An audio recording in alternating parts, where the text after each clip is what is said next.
Mark chapter 13 verse 1.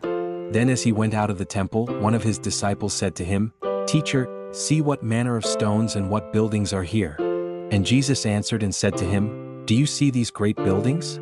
Not one stone shall be left upon another, that shall not be thrown down."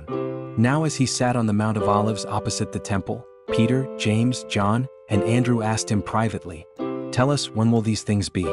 And what will be the sign when all these things will be fulfilled?" And Jesus answering them began to say, "Take heed that no one deceives you. For many will come in my name, saying, 'I am he,' and will deceive many. But when you hear of wars and rumors of wars, do not be troubled, for such things must happen, but the end is not yet. For nation will rise against nation, and kingdom against kingdom. And there will be earthquakes in various places, and there will be famines and troubles. These are the beginnings of sorrows. But watch out for yourselves, for they will deliver you up to councils, and you will be beaten in the synagogues. You will be brought before rulers and kings for my sake, for a testimony to them. And the gospel must first be preached to all the nations. But when they arrest you and deliver you up, do not worry beforehand or premeditate what you will speak. But whatever is given you in that hour, speak that, for it is not you who speak, but the Holy Spirit. Now brother will betray brother to death, and a father his child, and children will rise up against parents and cause them to be put to death. And you will be hated by all for my name's sake.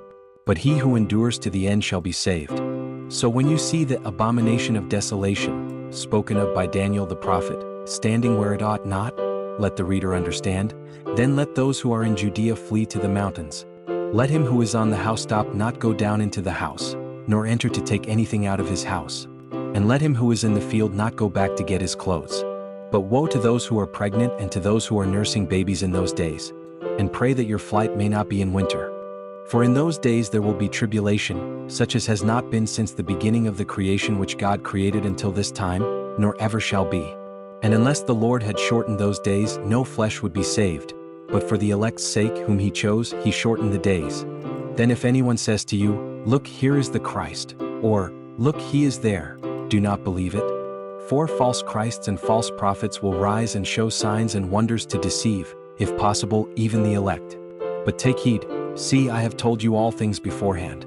But in those days after that tribulation, the sun will be darkened, and the moon will not give its light. The stars of heaven will fall, and the powers in the heavens will be shaken. Then they will see the Son of Man coming in the clouds with great power and glory. And then he will send his angels, and gather together his elect from the four winds, from the farthest part of earth to the farthest part of heaven. Now learn this parable from the fig tree. When its branch has already become tender and puts forth leaves, you know that summer is near. So you also, when you see these things happening, know that it is near, at the doors. Assuredly I say to you, this generation will by no means pass away till all these things take place. Heaven and earth will pass away, but my words will by no means pass away. But of that day and hour no one knows, not even the angels in heaven, nor the Son, but only the Father. Take heed, watch and pray, for you do not know when the time is. It is like a man going to a far country, who left his house and gave authority to his servants, and to each his work, and commanded the doorkeeper to watch. Watch therefore, for you do not know when the master of the house is coming, in the evening, at midnight, at the crowing of the rooster, or in the morning, lest, coming suddenly, he find you sleeping. And what I say to you I say to all, watch.